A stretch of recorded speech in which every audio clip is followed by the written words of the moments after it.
Good Tuesday afternoon to you. 4 o'clock time for Sports for CLE. Thanks for joining us. Hope you're having a great day.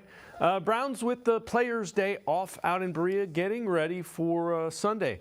They will host the Pittsburgh Steelers, trying to make it two in a row in the division after defeating the Ravens in Baltimore with a great comeback win. Shannon Sharp, Jeff Saturday, from ESPN's First Take, talking about the Browns and the potential they now see.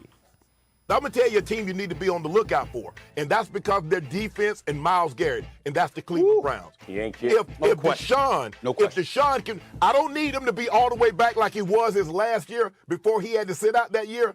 If he can be 3/4 of what he was with that defense, they can come get you. We got to go. Hey, hold on. Go ahead. I'm pretty sure last week somebody at this table said that about Deshaun. If Deshaun was healthy, would they be Super Bowl contenders? Yes. I'm pretty sure he's got a pink tie on today. I'm not telling you exactly who he is. I said that too. I'm not saying the hair. You know what I mean? Hang time. You know what I mean? I'm not saying. I'm just letting y'all know. I would tell y'all this, though, too. Just as an aside, Molly, there's another reason Deshaun needs to step up. You need to remind folks that, you know what, you were that best quarterback in Houston once upon a time. Because that brother Stroud and the things that he's doing, don't let that brother elevate and get them to the postseason and he looking the way he looking while you struggling with a $230 million contract. Yep. You better not let that happen. Absolutely.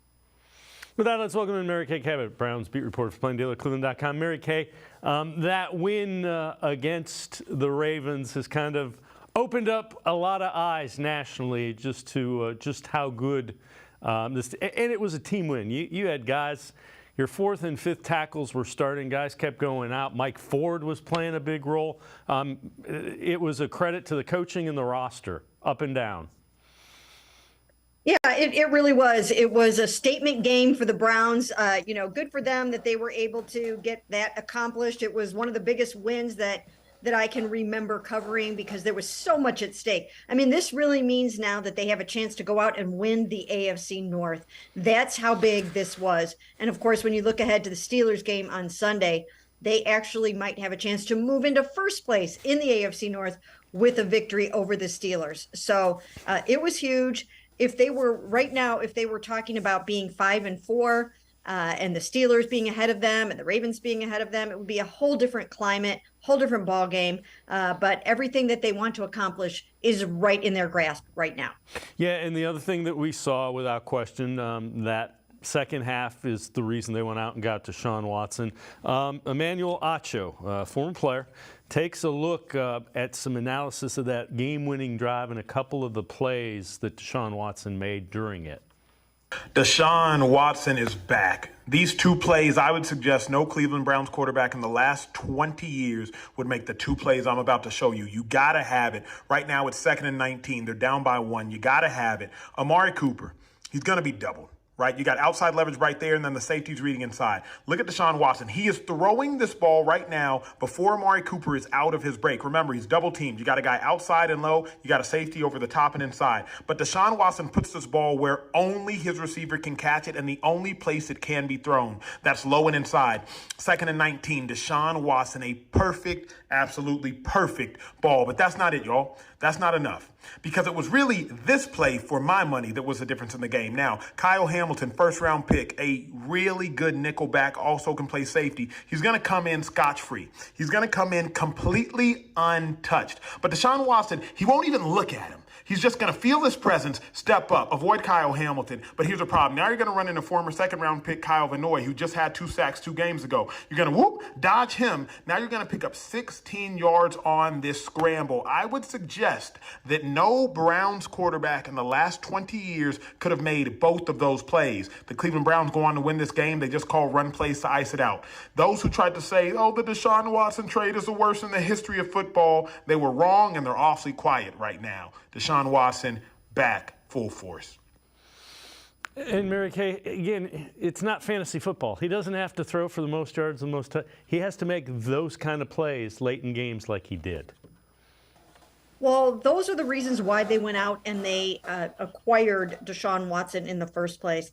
And over this, since the time that Deshaun has been here, I have listened to so many in the national media just try to write him off, and some in the local media too, try to write him off and say, he's finished, he's broken, he's done.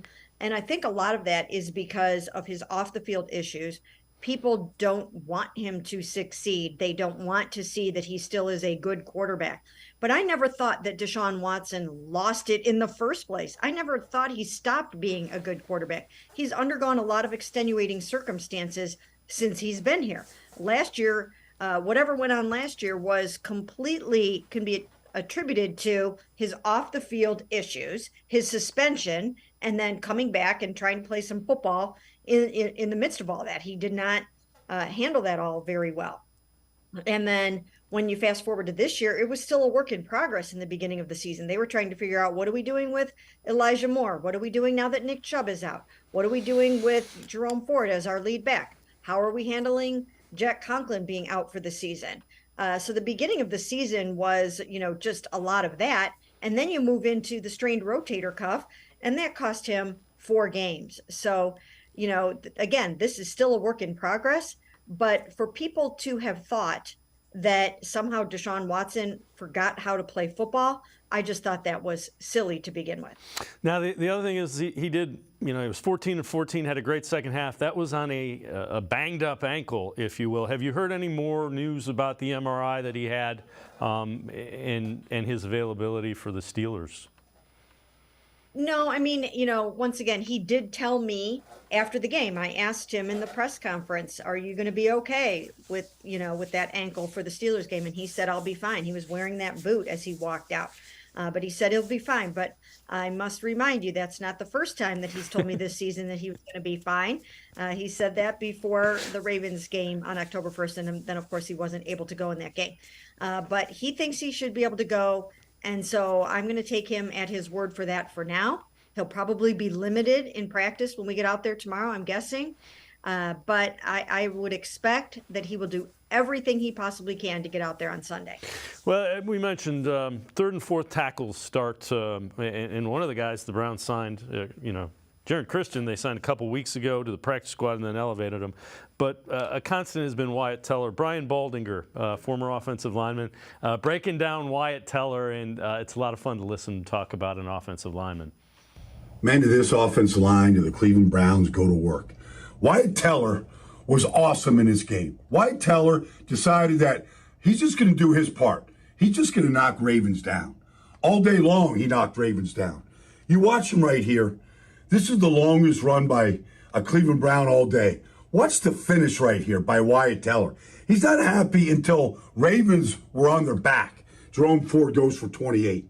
Like, how about a little chin music? How about just a little chin music? Did I say something about chin music? How about this? Bam! This is how you win AFC North games. You could tell that Wyatt Teller was getting underneath their skin right here. As he goes and trails this play, here comes Matabike. Give him that little shove right in the back. Like, oh, he's getting underneath their skin. That's a good thing. Nah, they didn't call it. Why? Come on, man. Let's go. Biggest play all day. 3 minutes to go. Here we go. This is unbelievable. Like, there's 3 minutes to go in the game. They're down 31-30. Deshaun Watson gets the ball knocked out of their hands. Who falls on him? Wyatt Teller. He curled up with that like it was the most important thing, like the bar of gold that it is. Protect that ball. Mary Kay, the other thing is you could see he's helping out with James Hudson all game long. He was helping out, and he continued to hustle. He didn't stand around when there wasn't anybody to block. That's why he recovered that fumble.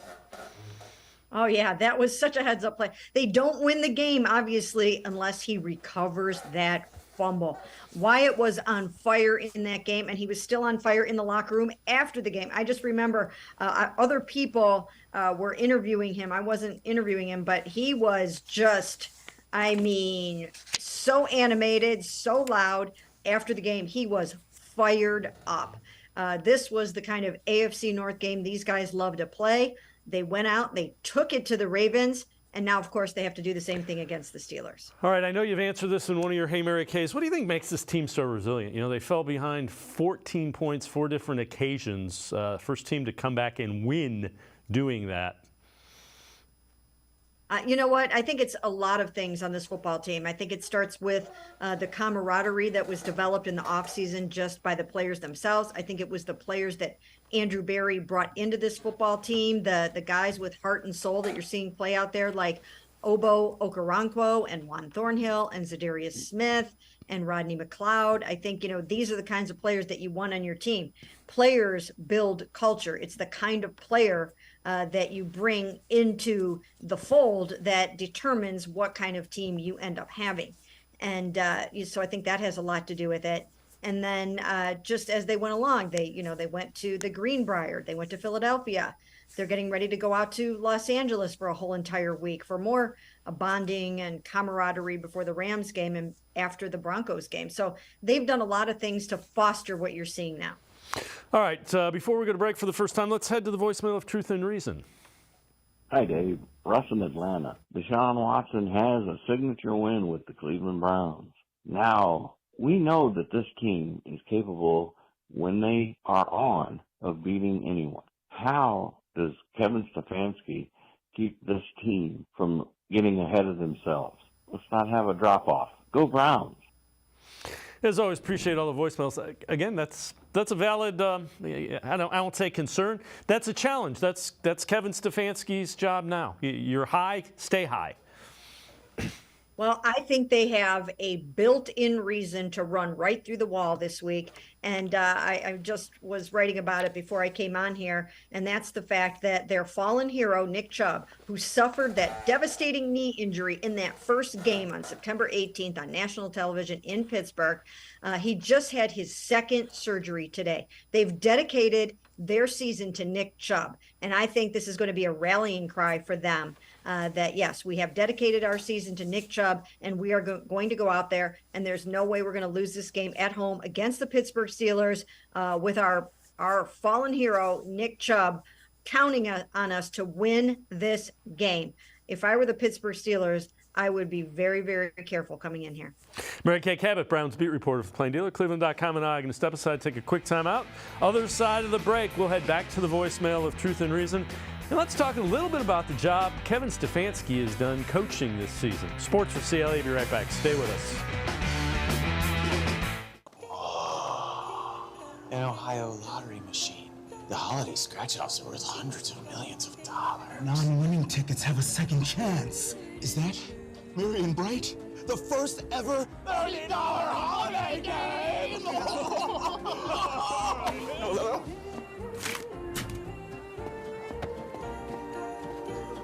You can get them now? I'm gonna go ask if I can play.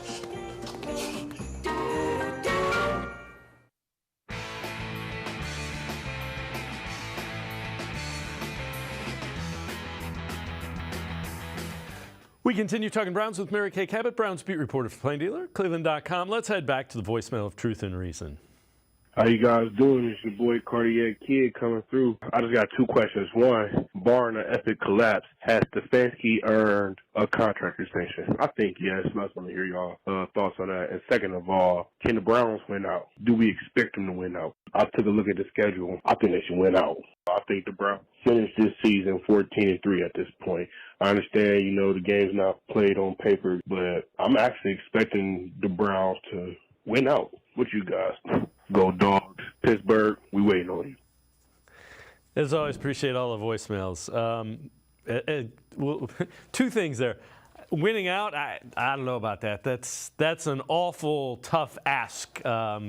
Just look at how crazy the NFL has been this year.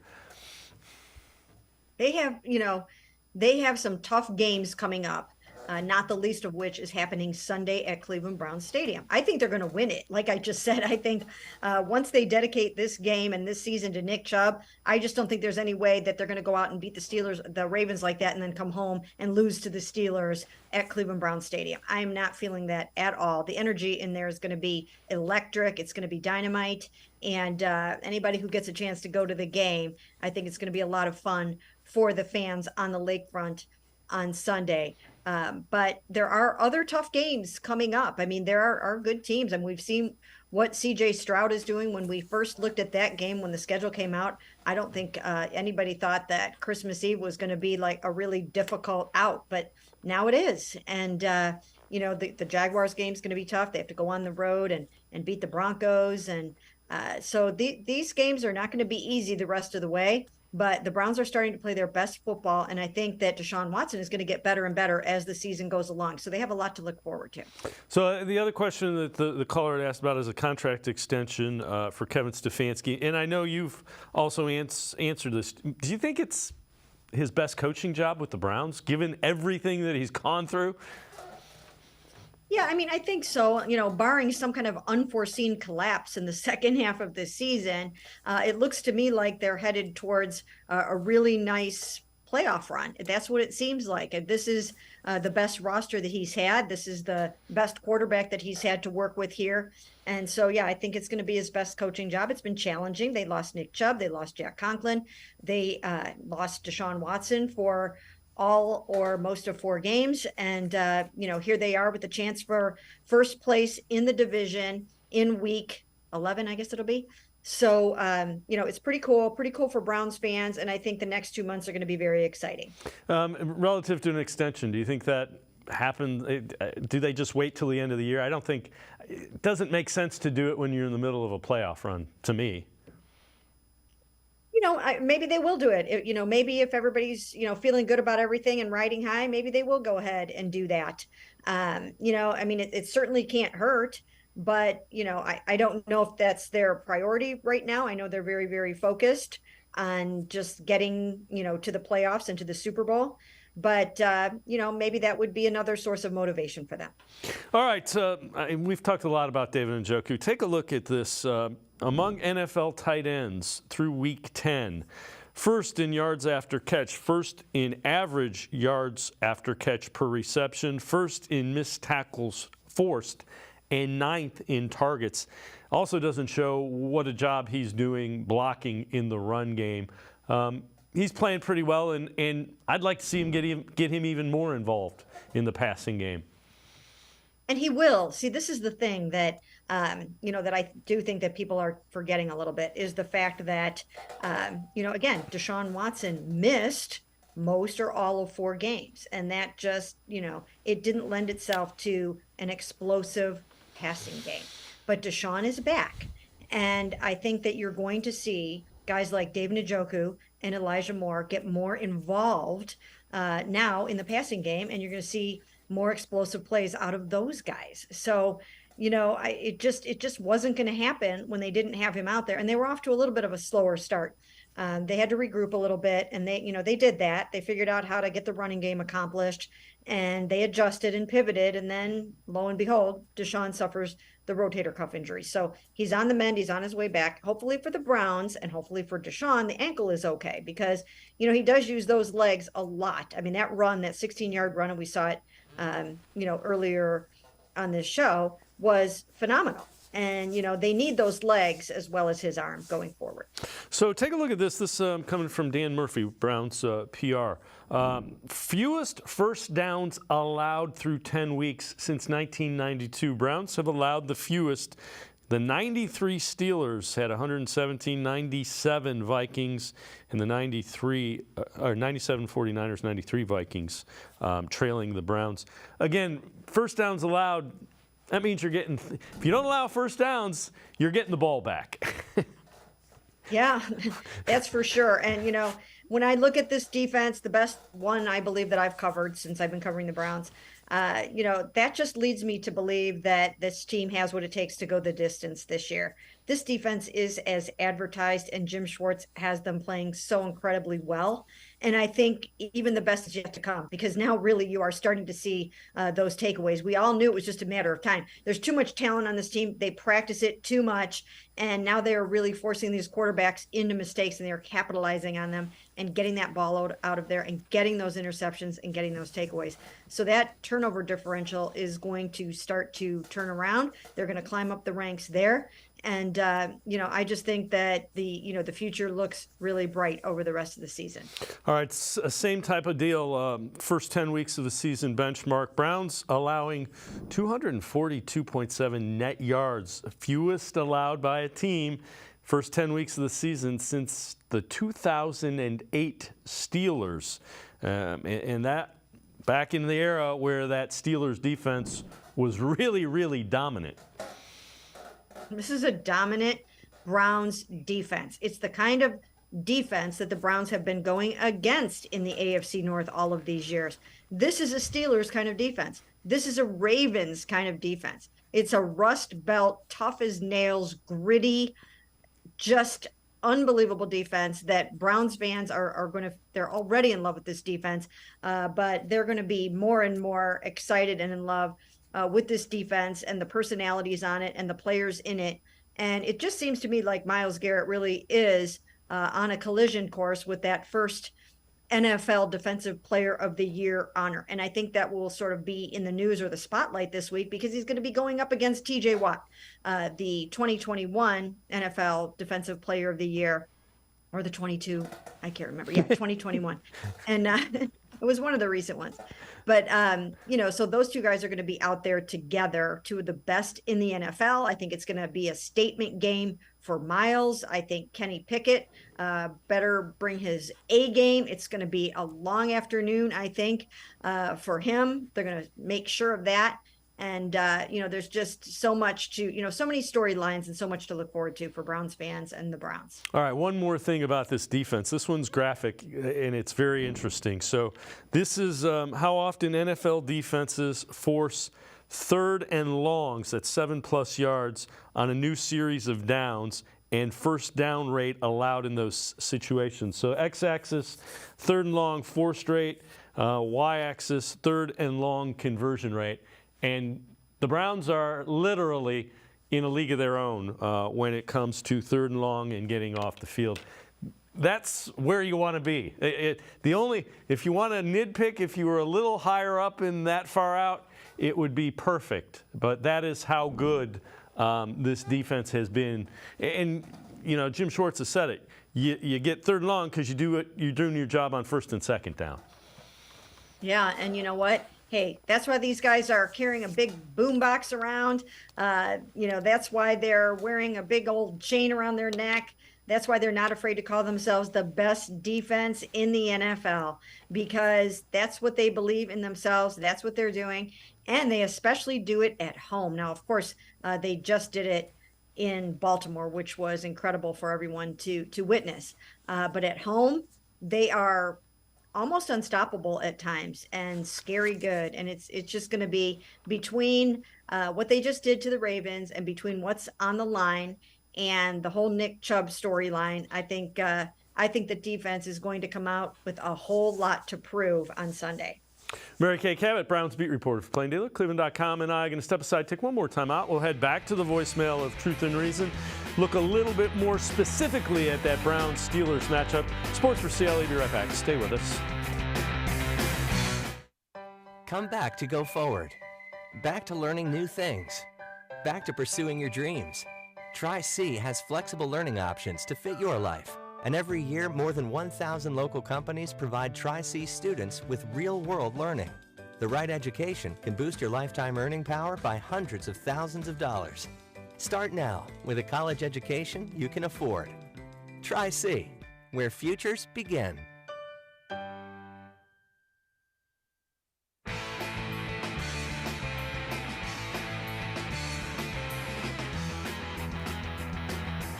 We continue talking Browns with Mary Kay Cabot, Browns beat reporter for Plain Dealer and cleveland.com. Let's head back to the voicemail of Truth and Reason.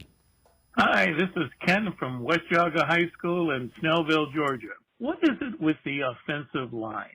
Is it that Barry is that good in picking players, or is it Callahan that's that great of a coach? It seems like every week we have somebody down, 2 tackles, 3 tackles. They bring a guy in off the practice squad, and voila, they play great. So, what do you attribute this greatness to?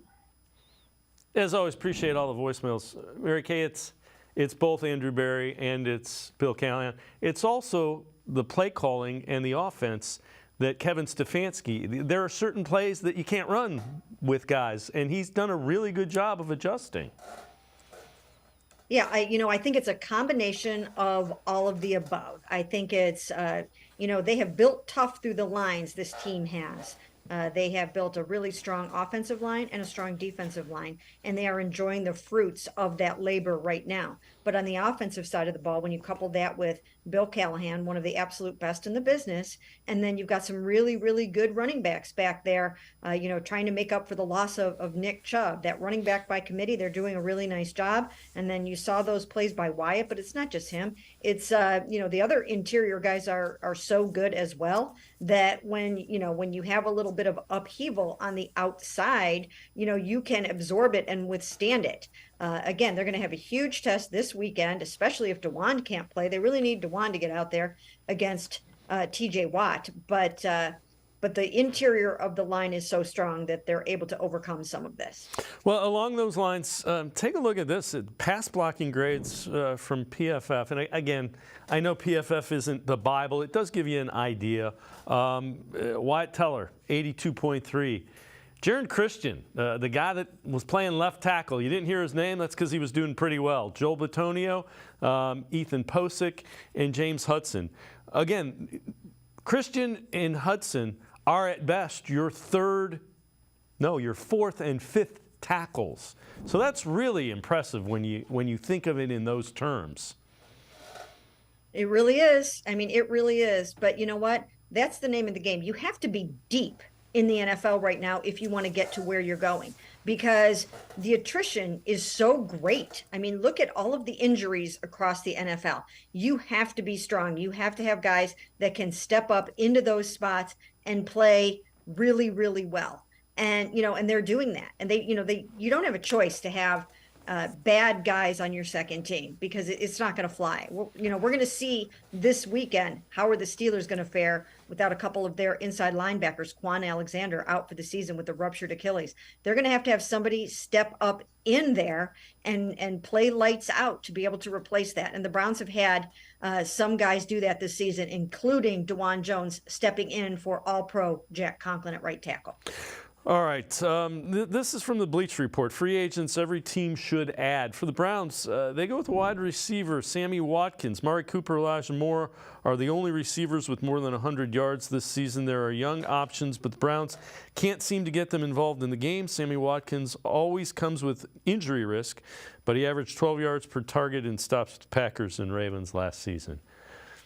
What are your thoughts about Watkins? I know you've been saying a veteran wide receiver would be a welcome addition.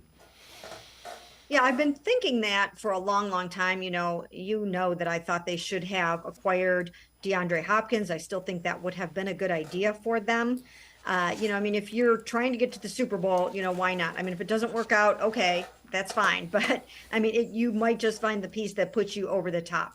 I'm all for anything that would help the team in any way that they possibly can. So, I haven't studied film on Sammy Watkins. I don't know what he has right now in him. But if they thought that he still had enough to put them over the top, then certainly they should go out and do something like that. I do think that they could use at least one more piece on their offense. I think Deshaun Watson could use one more weapon, but I do also think that you're going to see so much more from Elijah Moore and from David Njoku going forward. I know you wrote an article. So the game against the Steelers, how important is it? And I'll actually dovetail off of that and say, what do they need to do to come away with a win? Well, it's important in that it could mean the difference between winning or losing the division. And that's the key, because you would be handing the Pittsburgh Steelers their first division loss. So when you're looking at head-to-head record and tiebreakers, you certainly don't want to, be swept by the Pittsburgh Steelers. They can't let that happen. So it's very big from that standpoint. It's big from, taking over potentially first place in the AFC North from the Ravens if they lose to the Bengals on Thursday night. It's a big, big AFC North weekend. It's just huge and so fun for fans. I know that. From that standpoint, It's just a big, big football game. And what was the second part of that question again? Some of the things they need to do to make sure that they come away with a win. They're a better team on paper. How do you make sure that plays out on the field on Sunday? Well, first and foremost, they have to really be careful about protecting the football. They cannot be giving the football away. And the Pittsburgh Steelers, they take it away at a pretty alarming rate. 18 takeaways this season, and they're very, very good in the turnover differential. They're not giving it away, and they're taking it away. I think they're plus 10. And the Browns are just working their way back from being the worst team in the league, or one of the worst teams in the league, in terms of giving the ball away. So, that's the number one key. Then they're going to have to hold off TJ Watt and Alex Highsmith. So they have to hope that their tackles are on point. This week, it's more important to have good tackle play, because these two edge rushers are better than the Ravens edge rushers were. So this is a big, big challenge for them from that standpoint, with TJ and Alex coming screaming off of those edges. So they've got to hold those guys off. They always have to run the ball. And then I think Deshaun's going to have to hit some explosive plays, and I think he should be able to do that. I don't even know if Minkah Fitzpatrick is going to play this game. He's got a hamstring injury. They're banged up over there on defense, and those are some of the keys to the game. When you think of that, you mentioned Watt and Highsmith. Browns have been pretty good at the screen game. Is that, and especially with some of the inside linebackers being depleted, are those the kind of things that you do to make sure those guys don't try to go crazy in the backfield? Yes, but it seems like no matter what you try to do, those guys somehow find a way to make their big plays. And they've got Cam Hayward back this game too, so they're stout, across the board now. But as you mentioned, the one area where they might be able to attack a little bit is the middle of the field with their linebackers down. So you're going to try to, go after that a little bit with some David Njoku over the middle, certainly with some Amari Cooper over the middle. And so I think there are some ways that they can make hay. Mary Kay Cabot, Browns beat reporter for the Plain Dealer, cleveland.com. As always, appreciate the time and the insight. Thanks very much, Mary Kay. Thanks for having me. Mary Kay Cabot, make sure you check her out. Great Browns coverage for the Plain Dealer as well as cleveland.com. We're going to continue talking Browns on Sports4CLE. Casey Kinnamon, Dog Pound Daily Network 216, straight ahead. Stay with us. Come back to go forward. Back to learning new things. Back to pursuing your dreams. Tri-C has flexible learning options to fit your life. And every year, more than 1,000 local companies provide Tri-C students with real-world learning. The right education can boost your lifetime earning power by hundreds of thousands of dollars. Start now with a college education you can afford. Tri-C, where futures begin.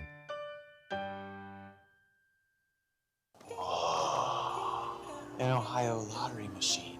The holiday scratch-offs are worth hundreds of millions of dollars. Non-winning tickets have a second chance. Is that Marion Bright? The first ever $1 million holiday game! Hello?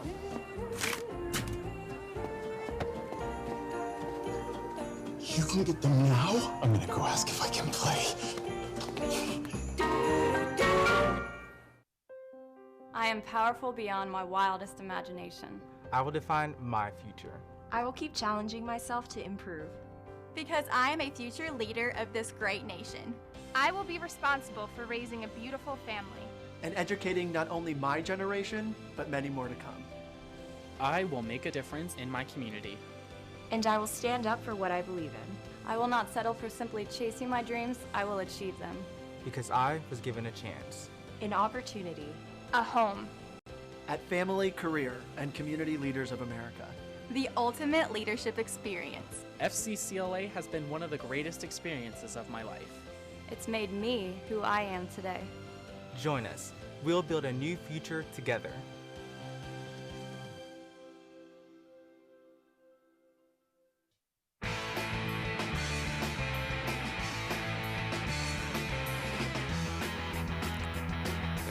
We continue talking Browns on Sports4CLE. Let's head back to the voicemail of Truth and Reason. Hey, Todd Brown from the sunny Aloha State, Honaunau, Hawaii, third-generation Browns fan. The Browns imposed their will on the Ravens. It was beautiful. Haven't seen it since the 80s. Anyway, go Browns. As always, appreciate all the voicemails. Let's welcome in Casey Kinnamon, Dog Pound Daily, Network 216. Casey, I can't argue with that. They flat out dominated a very physical football team at the line of scrimmage, particularly in the second half. Yeah, I think their play in the fourth quarter really embodied that. Their will just took over the game. They showed me so much more than that. Just to start the way they started, to be down 14 points inside of 5 minutes. How many teams have we seen just tap out? They didn't. They stayed with it. They stayed in the pocket. And that fight they showed, they were able to claw back into it. And by the end, they're the ones landing the haymakers. It's just, I think that when you have a team that has as much talent as this Browns roster has, and you combine it with that fight, that is a very dangerous ingredient. And Baltimore found that out on Sunday. Yeah, without question. So Deshaun Watson, after the game, was asked just about to start. It's tough. I mean, I was looking at AVP like, what the fuck? Again, really, again. But I told him, man, it was 14, made a good play, 6'4", trying to throw over him. David was the throw. He made a good play. I mean, I guess it happens. It shouldn't happen. I don't want it to happen, but it was just like that whole drive, that whole time sitting there, I was just like, what the, yeah. But, we just had to shake through. And like I said before, we pressed a little bit, trying to, get everything back, try to get some go balls. But we came in the second half, regroup, and, put a good second half together. So. Deshaun, is this what Browns fans don't really know you all that well yet? Your Browns teammates are still kind of getting to know you. Is this who you are and what you're all about to come back and help pull out a victory like that? Of course, I can deal with the adversity, I can deal with the noise, I can deal with all that. I mean, all that stuff comes and goes. It's part of football. But, in this game, in this business, it's hard. You're going to have ups and downs, and you got to deal with it. And if you can deal with it and get through those ups and flows and do whatever you can to get that win, it don't matter how you win, especially on the road, divisional match like this. As long as we get the W, that's all that matters. So, I just locked in on that. Casey, we talked about it last week. His job isn't to lead the league in passing. It isn't to lead the league in touchdown passes. It's to lead drives in the fourth quarter with the game on the line that result in how many ever points you need, just like he did against the Ravens. Yeah, we spoke about it many times. You want to have that guy that when he has the ball in his hands in the fourth quarter, you believe it's an inevitability that he's going to get the job done. And it's kind of a culmination of everything, because going into this game, I personally believe they would have to play almost turnover-free football in order to beat the Ravens in their building. Turns out that's not the case. I mean, they shot themselves in the foot a few times and were still able to be the better team when everything was said and done. The muff punt, starting off with the pick six, all these things. If you would have told me before the game, I'd have said, well, that's a wrap. Their fight, man. The way this team rallies around themselves and is able to get it done, like it's something we've been waiting on this for a long time. Yeah, and again, he did that with, he came out late from halftime because he was getting his ankle retaped. He's having an MRI on it, so it was on a bum ankle, if you will, and still able to do what he needed to do. Manuel Acho, what he saw from Deshaun Watson against the Ravens. This is from FS1 Speak. Deshaun is absolutely earning his paycheck. Number one, you pay somebody to win football games. Yep. And that is what Deshaun Watson is doing. 5-1 as a starter this year in Cleveland. You do not pay Deshaun Watson to lead the league in touchdown or to lead the league in passing yards. He did that in Houston, America. Let's not forget, 2020, he led the league in passing yards. You want to know what the Texans' record was? 4-12. You pay Deshaun Watson to win football games, but you also pay Deshaun Watson to make pivotal plays in pivotal moments that win the pivotal games. The Baltimore Ravens have the number one defense in football. It was 2nd and 19 after a sack that was not of Deshaun Watson's fault. Fumble. You pick it up. Baker Mayfield, Colt McCoy, Robert Griffin,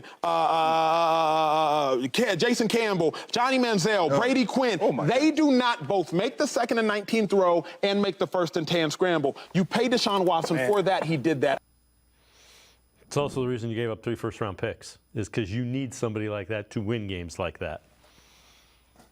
Yeah. I mean, it speaks for itself, man. What he was able to do in the fourth quarter of that game, just balling out. I mean, there's no other way to say it. Like you said, he was on a bum ankle, and he's out there just running for first downs, extending plays, just keeping it alive. When he had to limp back to the huddle after those plays, just a leader. And his team followed. And that play he's talking about where it's, you know, 2nd and 19, and you immediately get those yards right back. Like, it's some stuff that we haven't seen happen in Cleveland in a long, long time.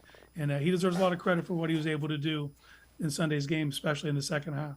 Well, you talk about the fourth quarter, so this is an interesting comparison. Lamar Jackson in the fourth quarter, 1 of 5, 12 yards, no touchdowns, had the pick. Deshaun Watson, 8 of 8, 88 yards, and the touchdown to get the win. Again, fourth quarter, close game, really good opponent. That's what separates elite quarterbacks. Dave, one of those guys was going into the game the leading candidate to win the MVP. You'd never know by the numbers, but that's the kind of stuff they were dealing with. And when they had to have it, he was elite. Deshaun was elite in high leverage moments, and that's exactly why you risk everything to go get him. That's why you pay him the contract, because you need a guy that can do that when the bullets are flying and you have to have it. He can go out and get it. You know, even on one leg, even against the number 1 defense, all those things didn't matter because his talent rose above that. And that's exactly what you pay a quarterback for. All right, so this is also kind of interesting. Browns rushed for 178 yards against the Ravens. Most rushing yards any team has put up against Baltimore this season, and it's the first time the Ravens have been outgained on the ground this season. And the Browns did that without Nick Chubb, without Ethan Posick, without Jack Conklin, without Jedrick Wills, without DeJuan Jones. So it's their 4th and 5th tackles. You got to credit Kevin Stefanski at some point for designing a running game around the guys that you have. You could even argue their 5th and 6th best tackles if you wanted to slide Joel out there. I mean, that's just where they're at. All hands on deck, no Nick Chubb, doesn't matter. You got to get it done. And going into this game, I was asked on a pregame show, you know, do you think the Browns' running game is going to be enough to keep them up with the sticks? And I did not. I thought it was going to have to be all on Deshaun's arm. Man, what Ford was able to do, especially even between the tackles, those tosses were working well, but their ability to move, the win inside against Baltimore, I didn't see that coming, you know. And credit Callahan, credit Stump Mitchell, credit Jerome Ford, that offensive line, Christian, Hudson, that was a beautiful performance. And we talk about imposing your will; those numbers prove that. You beat the Ravens at their own game, you know, in their building. Those are things I did not see coming, and this is something now that they need to build upon going into this Pittsburgh game. Yeah, the other thing, they started throwing out of that big personnel where you have Nick Harris as the fullback. You brought in Leroy Christian, or you brought in your other offensive lineman as a tight end, and they threw out of that. So I was happy to see that. Yeah, and it's the ability to pivot. That's where you said Stefanski at some point needs to get credit. Like there are things that are happening that other teams aren't prepared for, that they don't see coming. And these are guys who get paid their entire salary to know what's going to be coming ahead, and the Browns are still catching them off guard. That's you got to give credit to Kevin at some point. Casey Kinnamon from Dog Pound Daily, Network 216, and I are going to step aside, take a quick time out. We'll head back to the voicemail of Truth and Reason. Sports4CLE, you're right back. Stay with us. The Ohio Lottery Partners in Education program is dedicated to recognizing exceptional students, teachers, and schools throughout Ohio. Scan the QR code on screen to nominate students and teachers as Academic All-Stars and Teachers of the Month. They must be currently enrolled or teach in grades K through 12. Is your K through 12 school developing students' literacy skills to achieve success in reading? If so, you can nominate your school for the School of the Year. Students can win $100, teachers can win $500, and schools can win $2,500. Scan the QR code, fill out the forms, and nominate deserving students, teachers, and schools today. The Ohio Lottery Partners in Education program takes pride in honoring exceptional students, teachers, and schools across Ohio. Submit your nomination today. It's fun, fast, and free.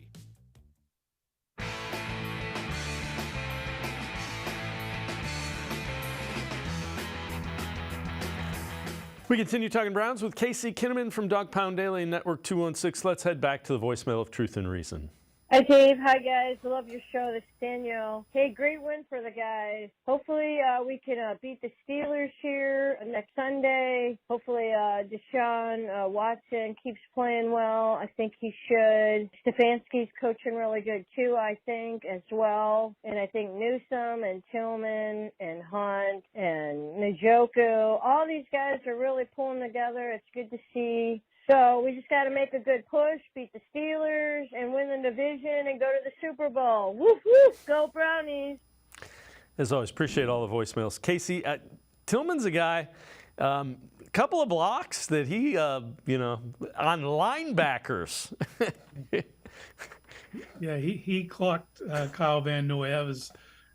You don't see that very often, and everyone was kind of mad on the Ravens side that wasn't a penalty.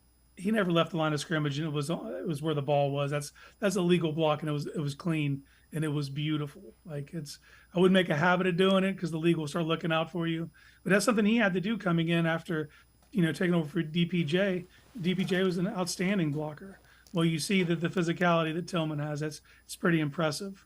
Also, she highlighted David Njoku. We need to talk about it. It's him being a focal point of this offense now is giving the team, for one, easy yards after the catch, but it's just a physicality. He's somebody that can really demoralize the defense, because they have to guard him with linebackers because he's such a tremendous blocker. You can't afford to put a DB on him. And then he gets the ball in space and he just punishes people, and it's kind of the attitude that this team embodies now is you're starting to see it in their play, and it's a physical team. The Ravens felt it, and they have to turn around and play on a short week against Cincinnati. They're banged up. You don't get to play the Browns and feel good afterwards. They take their pound of flesh, and I think that they need to carry that on to Pittsburgh. So we've alluded to the long completion that Deshaun Watson made. Action comes back and peels back to help out the right tackle. Yeah. Now, backside, ball's out on the ground right now. Let's imagine the world where Teller just took the play off or doesn't do this and just kind of hangs here in protection, right? Just imagine that. So he's not here. He's helping the guard. Game's over. Baltimore scoops that ball up. But just because he's doing that little bit extra that imagine that's his thing or coaching, ball gets down on the ground, find the ball. Think about it like that. That could be a play that somehow sends the Browns to the playoffs or whatnot, saves their seat, whatever. Just because. Not being lazy, just kind of going above and beyond, extra effort, all that stuff. Stuff matters. And again, visually, you see, he could have very easily been like, my guy, I blocked my guy. Yeah, Johnny on the spot. And a lot of guys point out for Teller and he has some deficiencies in his pass protection, but finding work is not one of those. He always is looking for the extra block, always looking for extra work. And even just go a step further, how many times have we seen a guy dive on a ball like that and it squirts out? And you could easily envision if that happens, it just rolls on the carpet and someone scoops it up and they're off to their races, just the wherewithal to be, present in the moment and jump on that ball. Because if he doesn't do that, we're not having these conversations today. We're not, we didn't have a victory Monday yesterday if Wyatt Teller wasn't Johnny on the spot on that play. All right, so another big play, obviously, was the pick six from Greg Newsome. Brian Baldinger, former offensive lineman, with a video analysis of this interception by Greg Newsome. Ravens clinging to a 31-24 lead. There's Mark Andrews and Patrick Ricard. They're in a wide formation, two tight ends, but this is Greg Newsome right here. In essence, the Cleveland Browns are in a 3-deep, 4 underneath coverage right here, and the ball gets tipped up in the air. And Greg Newsome comes on a dead run, and he was thinking about nothing else but running right by every Raven into the end zone. The play of the day. When you watch this right here, you go, this ball got tipped. Let's just watch what happens right here. Lamar is making his throw to Ricard, and there is Okoronkwo right there. Whether he tipped it on his helmet or whatever, there it is for anybody to have. But if you're aggressive, you get your pick six right there. Cleveland's defense. Turning the corner right here, coming from 15 points down. to get right back in his game. And again, there were a lot of them, but that, again, defense scoring points is huge. Yeah, especially when the Ravens got a pick six earlier. You know, they got that back. Like that's all even there. And you got to feel good for G. New. I mean, he's been searching for that interception. This is his third professional year, searching for it, and for it to come at that moment against that team at that time and to take it to the house, that's special. That's special. But even at the beginning of that play, I mean, just Ogbo knowing he couldn't get home but still affecting it, jumping in the passing lane, batting it up. And then there was a swarm of Browns going for that ball. It just happened to came down with G. New on a dead sprint. You know, I was losing my mind when that happened. That was a beautiful sight right there. And I love Baldy. After every game, that's like the first thing. It's like, what did Baldy say about this? You know, and I'm glad he highlighted that one. All right. Before we go to break, I know you wrote an article, Defensive Grades Week 10. Obviously, the defense graded pretty high. Take us through that. Well, you can start with the line of scrimmage. It's something you have to beat. If you're going to beat Baltimore, you got to win the line of scrimmage and the defensive line. I mean, the conversation is always going to begin and end with Miles because he's generational and he affects the play. Just every snap they have to account for. Well, let's shift. Let's go over to 99. Let's go to Zadarius Smith. He was playing like a man possessed. Like he was getting after it. He doesn't have all the sacks under his belt so far. 2.5 sacks, got a half a sack in this game. But he was pressuring nonstop, just relentless. He was working Patrick McCarry like a summer job. I mean, it was just relentless. But the play that sticks out in my mind is in that fourth quarter is a designed run for Lamar. He knifes down the line of scrimmage and trips Lamar up. That could have been a back-breaking play if he doesn't make it. I mean, that would have been a first down, and then all of a sudden the clock starts to go work against you. You know, his relentlessness. You know, so you got Ogbo batting the pass that Genu takes to the house. Obviously, what Miles does, that's an A for the defensive line. I mean, you can't ask much more than them. And then the linebackers, again, Jeremiah Owusu-Koramoah is just making plays. He leads the NFL in tackles that go for 0 or less yards. It's amazing to what happens when you keep that man clean. Talkie was super physical, even though he didn't have that many tackles, just blowing up the line and killing lead blocks.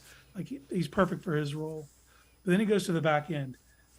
When Denzel Ward goes out with a very dirty shot, I like Ronnie Stanley as a player, but that is a very dirty play.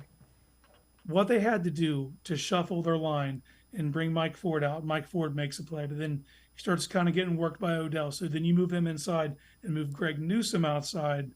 Then you start seeing what the DB room is capable of, even without Denzel Ward. Just a complete effort. You got to give them, everyone across the board, high marks. You gave up a lot of points, but at the end of the day, when plays needed to be made, they made the plays at all three levels. Casey Kinnamon from Dog Pound Daily, Network 216, and I'm going to step aside, take one more time out. We'll head back to the voicemail of Truth and Reason, talk a little bit more in depth about the Steelers matchup. Sports4CLE, be right back. Stay with us. An Ohio lottery machine. The holiday scratch-offs are worth hundreds of millions of dollars. Non-winning tickets have a second chance. Is that Marion Bright? The first ever $1 million holiday game! Hello?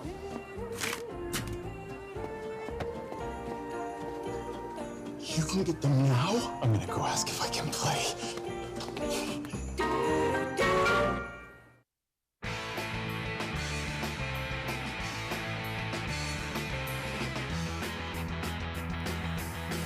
We continue talking Browns with Casey Kinnamon from Dog Pound Daily as well as Network 216. Let's head back to the voicemail of Truth and Reason. Tony Frost, Toledo, Ohio, lifetime Cleveland Browns fan. I just want to say this, and I hope Andrew Berry and the Cleveland Browns organization is listening. This Sunday, when we play the Pittsburgh Steelers in Cleveland, I hope that Nick Chubb is there, and I hope that they would have Nick Chubb smash that guitar to get the game started. Go Browns. Woof, woof. As always, appreciate all the voicemails. Casey, Nick underwent surgery for the ACL. Apparently the leg is healing as it should, so they're hopeful that he will be back at some point in time next season. Yeah, and I love the sentiment from this caller, and I think that would really juice the crowd up. But I was listening to the great Nathan Zagura today on Browns Daily, and he dispelled it, saying that they already have things in motion. But then he laid out a picture that just sounded beautiful to me. So just take the ride with me. Say the Browns do the thing. They win the AFC North, and all of a sudden you're hosting a home playoff game. Right before that game, the bat signal goes up on the screen, and Nick Chubb comes out with a guitar. Like I don't think it would matter who's standing across from you that day if they were to pull that off. All right, so let's look at the Steelers. And as of late, their running game is getting a little bit better. But Steelers have been outgained in every game this season. They've run fewer plays than their opponent in every game this season. They have a negative 26 is their point differential. So opponents have scored 26 more points. Somehow they're 6-3. Those things do not add up. But Steelers are 6-3, and this is a team clearly the Browns should beat at home. Cockroaches, they won't die. Like you have to step on them. If you let them hang around, they somehow it's inexplicable. Negative 26 point differential, and have not outgained a single team yet. They're 6-3. How does that happen? Teams allow them to hang around. You got to step on them. That's the only way around it. All right, here is how it happens, actually. Take a look at this. This is a turnover chart. So x-axis, total points lost through giveaways. Y-axis, that's up and down, total points gained through takeaways. And way up in the corner where you want to be on both sides of that are the Pittsburgh Steelers. So when teams turn the ball over, they turn them into points. And when they turn the ball over, they don't allow them to become points. Yeah, I think it's a marriage of two things. They're really well coached. It brings up their floor, and they're very opportunistic. And they have a good defense. I'm not trying to, you can't get around that. They have playmakers on defense, and they always seem to come up big in those kind of moments. Key is don't let those moments come to fruition. Because if it's a close game and they're hanging around, that's what will happen. They'll make one turnover, and then they'll make the one play they need to make on offense, and magically they get to go home with a win they should have never had. They've done it time and time again. And if you look at it, especially at home, they're excellent at that. This game's in Cleveland. All right. You can't allow any of that stuff to go down. So Kenny Pickett is the quarterback, and you know my thoughts on Kenny Pickett. Kenny Pickett is 2-0 against the Browns. In two of the starts against the Browns, his completion percentage is under 50%. It's 47%. In week 2, 68% of his 222 passing yards were yards after catch. He was 4 of 14 on third downs. So again, right there are a couple of things. He had the 71-yard pass to Pickens on a little bit of a blown coverage, if you will. He's a guy that they can get after and they can rattle him. That defensive line should be able to do that.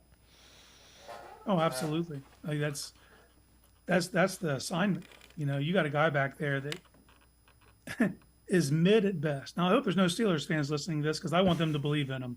I want them to spend the next 2 or 3 years trying to figure out if he's the guy. But the reality of the situation is he's a subpar quarterback. And he has, like I said, the floor is high enough. They need him to do the bare minimum. And he literally, that's the most he's done is the bare minimum.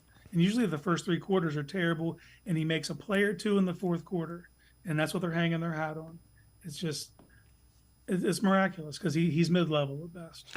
All right, so the Browns, what do they do? What do they need to do? How do they get a win against, again, your edge rushers are tough. Your tackles, I don't know if DeJuan Jones will be able to go or not. You might be on your 4th and 5th tackles again. How do you get a win against the Steelers?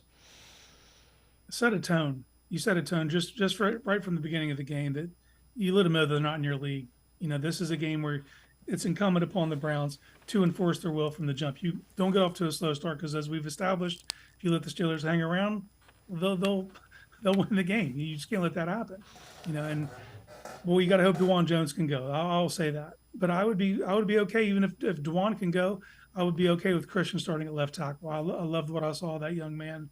But they have the talent. They have the talent to get this done easily. It's not even a question to me who's the more talented team, even with the injuries the Browns have had. I think that by far they're the more talented team. It's about enforcing their will. It's about going out there and setting a tone and just stepping on their necks from the beginning of the whistle. I would not mind seeing more of the big lineup. You know, even if Hudson lines up as a tight end, Nick Harrison, because they've shown they have a passing attack out of that. Yeah, they have a passing attack out of that, and now they've shown they've had a running game out of the shotgun. So they're just showing you they can vary their approach up to meet whatever need they have at that specific time. And if they're down tackles still, go with that big lineup, get Nick Harrison there. And Njoku's a phenomenal inline blocker as well, so he can play on all those big units. You know, they can be whatever they need to be. And to beat the Steelers, they may have to pull out some rabbits out of the hat there and kind of keep the Steelers defense guessing.